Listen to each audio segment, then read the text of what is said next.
Hey trackies, welcome back to another video. Please remember to smash that subscribe button, hit the like, share, and also comment. I'm looking forward to those comments. Now, the Diamond League season is on the way. Yeah, it has officially begun. It has started. And trackies, the action is coming through. Fantastic. Now, I want to kick things off with the events that have already been concluded. And I'm going to start with the men's 110-meter hurdles. And yeah, I feel like, say, me kind of jinx Grant Holloway. You know, they say commentators curse. Yeah, man, I feel like I kind of curse him a little bit based on what I said in the preview.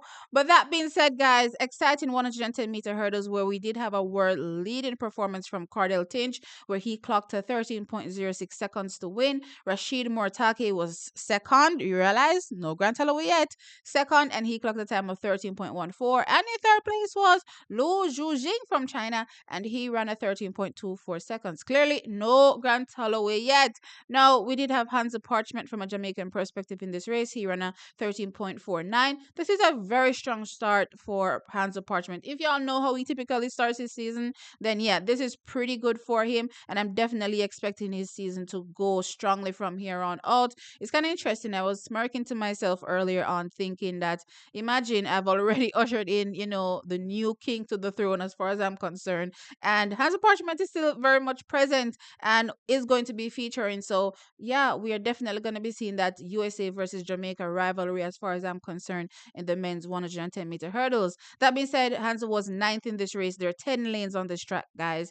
And Grant Holloway was 10th in this race, where he ran a 13.72 seconds. Now, going in for me, I did indicate that, hey, he's, ran 13.18 seconds so far. Based on what the field has done, he should definitely easily take this win. I mean, after all, he's the Olympic champion, three-time world champion, rarely ever makes any mistakes. And, sometimes he may lose momentum towards the end of the race. That's because he just has a ridiculously fast start. So if you're one of those athletes that have, great top end, you may catch him closer towards the end of the race. But yeah, I kind of also did say in the, preview video, only if he messes up, and track is, Grant Holloway unfortunately messed up in this race. Now, it was not really clear how he messed up. I looked at the preview. It seemingly seems as though he clipped a hurdle, but I can't really confirm if that's what happened.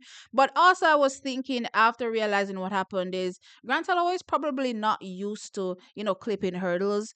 And as such, when he does clip it, because it looked like something that was minuscule, right? And I've seen hurdlers hit hurdles harder than that, and they were still able to kind of maintain their momentum a bit more than he did from something that was, barely negligible, right? So clearly he's not really used to hitting the hurdles. And when he hit that hurdle, he lost all his momentum. And Cardell Tension, Rashid Moritake pretty much overtook him, and then he kind of just gave up towards the end, which is why he ended up 10th. But that being said, track is kind of very interesting seeing that, how much he lost momentum, given again, as I said, it wasn't even clear how he really hit that hurdle. But yeah, he ends up 10th in this race.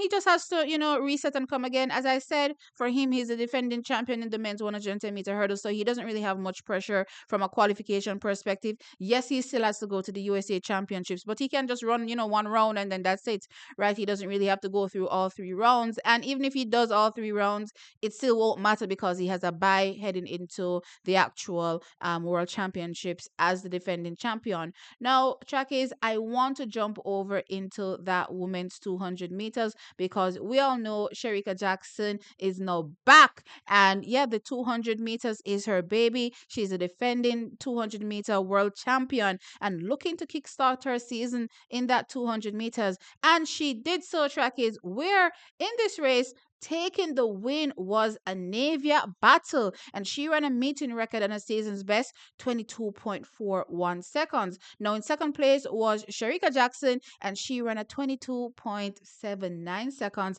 And in third place was Jenna Prandini, 22.97. I have to say, Chakis, this was pretty spot on for me. Not in terms of the win, because I did think Shericka could have won given what the field had already done this season. However, I was pretty spot on in terms of my times and my expectations. I was like, okay, I'm expecting someplace, around 20, 22 mid, 22 fives, probably 22 sixes, and she runs at 22 sevens. So I definitely think that's pretty spot on in terms of what I was expecting her to open up her season with. She got off to a pretty good start, I think, coming out of the blocks. Her bend was a bit tentative, I have to say, but I liked her last 50 as well. It seemed very strong, and it didn't look as though she was struggling as well in the race. Just kind of, as far as I'm concerned, relearning how to run. And I do remember in the press conference where she spoke about, the 300 meters and probably just trying to figure out how she was going to run this 300 meters. And, she was all over the place in her mind. She didn't look that way to us, but she was all over the place as far as she was concerned. Right. And it gave me that here in that 200 meters. She was trying to figure out, how to navigate the 200 meters again. I mean, it's been a minute since she's run. So you could definitely tell that, she hasn't really, gotten a full hang on it just yet, coming back from injury. But I'm, fully satisfied with his performance at 22.79. And it's only up from here as far as I'm concerned. As I said, there's zero pressure from a qualification perspective from Shericka Jackson. So she doesn't have to worry about going to trials and, qualifying in this 200 meters. So she has a lot of time to get this time down and, of course, be the best she can be to turn up to defend her 200-meter crown at the World Championships. Anyway, Trackies, let me know your thoughts in the comment section below. So we had as well in the 110-meter hurdles, Grant finishing 10th. And of course, we had Shericka Jackson finishing second here. Let me know your thoughts, like the video, and subscribe to the channel. I'll catch you on in the next one. Bye.